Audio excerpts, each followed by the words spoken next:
Naam, mtazamaji, karibu tena Bongo9, mahali ambapo unaweza kujipatia taarifa za kimichezo kutoka ndani na nje ya Tanzania. Na leo basi nimeweza kuandalia bonge moja la exclusive kutoka kule mitaa ya Msimbazi. Kitu cha msingi ni kuhakikisha kwamba una subscribe channel yetu ya Bongo9, lakini pia unakaa nami mwanzo mpaka mwisho wa hii video ili niweze kukuambia ni kitu gani ambacho kimetokea kule mitaa ya Msimbazi. Naam, mtazamaji, mapema leo hii basi kuliweza kutokea jambo moja ambapo ma-influencer wawili wa timu ya Simba Sports Club, yani GB64 na Dr. Mo waliweza kufanya mkutano wa waandishi wa habari, yani waliitisha press conference, press ambayo ilikuwa na mabango ya wadhamini wote wa Simba, yani Mbeti pamoja na mdhamini wa jezi Jiruti. Na katika press hiyo basi walizungumza mambo mengi sana, mambo ambayo yaliwauzi mashabiki wengi wa Simba. Dr. Mo na GB64 walikuwa wanasema kwamba Mo ndiye mtu pekee ambaye anasababisha timu ya Simba isifanye vizuri kwa sasa.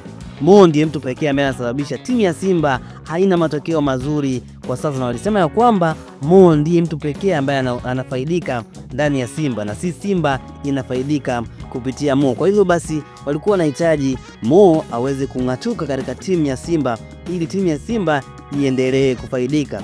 Sasa watu wengi wakaja juu na kuuliza kwamba hata kama Mo ndiye mtu ambaye anasababisha Simba isifanye vizuri, kwa nini viongozi wa Simba waliopo upande wa wanachama wasiseme?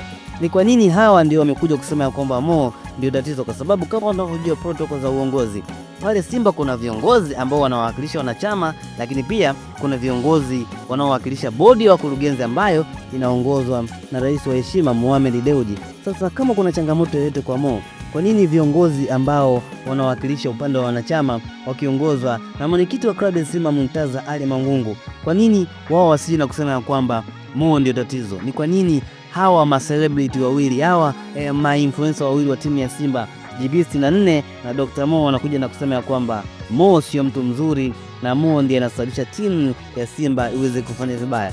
Lakini pia watu walizidi kwenda mbali na kusema ya kwamba GB64 hapo mwanzo alikuwa ni mtu ambaye anasimama kifua mbele na kumtetea Mo na kusema ya kwamba Mo hana shida yoyote ndani ya Simba Sports Club. Kwa nini kwa sasa amekuja na kuweza kubadilisha mawazo yake na kusema Mo ndiye mtu ambaye ana shida pale ndani ya Simba? Lakini kuna watu wengine wamekuja na kusema ya kwamba inapoonesha ndani ya klabu ya Simba kuna kambi mbili ambazo zinakinzana, yani kuna mikumbu miwili ambayo inakinzana, na ndio maana siku hizi wanakuja hawa wanasema hivi na hawa wanakuja wanasema hivi, kwa sababu mara ya kwanza walisema tatizo ni wachezaji, mara ya pili wakasema viongozi ndio tatizo, na mara ya tatu wamesema kwamba Mo ndio tatizo. Bwana, mchawi anazidi kuitafuna timu ya Simba. Sasa sijajua mchawi ni nani. Ewe shabiki wa Simba hapo kwenye comment, tuambie, hivi mchawi ni nani katika klabu ya Simba?